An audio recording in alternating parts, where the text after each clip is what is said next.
그리즈만, 카바니, 티모 베르너, 메르텐스, 마우리시오 포체티노, 막시밀리아노 알레그리. 이 선수와 감독들의 공통점이 뭔지 아시나요? 바로 최근 뉴캐슬과 연결되었다는 거죠.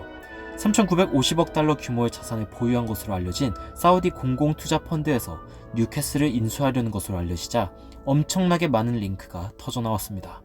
그런데 뉴캐슬이 아무리 부자여도 제2의 맨시티가 될 수는 없습니다. 그때랑 지금은 확실히 상황이 다르거든요. 안녕하세요. 놀라운 논란 전해드리는 미스터 논란입니다. 사우디아라비아 머니가 뉴캐슬을 인수하려는 소식이 들리고 있습니다. 물론 사우디 돈의 흐름은 빈살만이라는 사우디 왕자에게서 나오는 것인데 만수르보다 35배 갑부로 알려진 사우디 왕자인 빈살만은 뉴캐슬을 영국과 유럽에서 가장 강력한 팀으로 만들려는 계획을 가진 것으로 알려져 있습니다.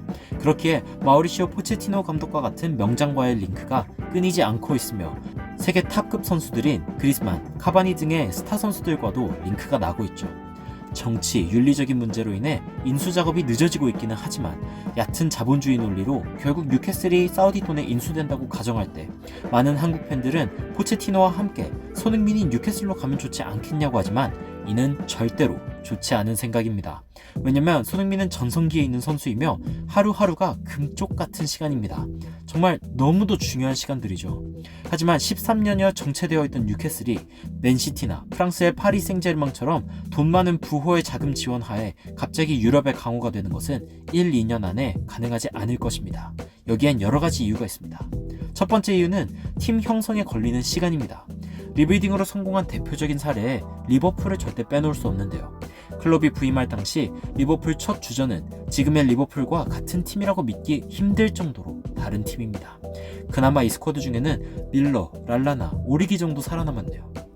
2015년에 부임한 클럽 감독은 리버풀의 안정적인 지원을 토대로 4년 만에 챔피언스 리그 우승을 이뤄내며 5년째에는 리그 우승을 넘보고 있습니다.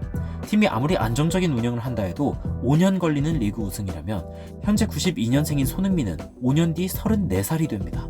물론 34이면 아주 좋게 말해 정년기라고 할 수도 있지만 많은 선수들의 기량이 하락하는 시기이기도 하죠. 과연 손흥민이 그때까지 버티면서 뉴캐슬에 있어야 할 이유가 있을까요? 감독인 포체티노 입장에서는 매년 충분한 자금을 가지고 팀을 리빌딩할 수 있다는 장점이 있지만 선수인 손흥민 입장에서는 길고 긴 싸움을 하게 될 수도 있습니다. 파리 생제르맹이나 맨시티의 경우 다르지 않겠냐고 할 수 있겠죠. 아랍의 돈이 인수한 파리 생제르맹은 2011년 5월 갑자기 엄청난 부자가 됩니다. 그 뒤로 어떻게 되었냐고요? 보시다시피 그의 리그 준우승을 하더니 그 뒤 거의 우승을 놓치지 않는 프랑스의 제1강호가 되었습니다. 2008년 맨시티 구단주로 부임한 만수르는 진짜 부자가 뭔지 보여주겠다며 1년간의 예열 기간을 거친 뒤에 2010년 FA컵 우승을 기점으로 매해 굵직한 성적을 내면서 유럽의 강력한 팀으로 거듭났습니다. 하지만 파리 생제르맹과 맨시티의 공통점은 챔스 우승을 못했다는 것, 돈으로 리빌딩을 하는 것의 한계로 늘 지적되는 것 중 하나죠. 1년에서 2년 정도면 돈으로 산 팀도 좋은 성적을 내는 것이 가능한데 왜 손흥민은 뉴캐슬로 가면 안 될까요?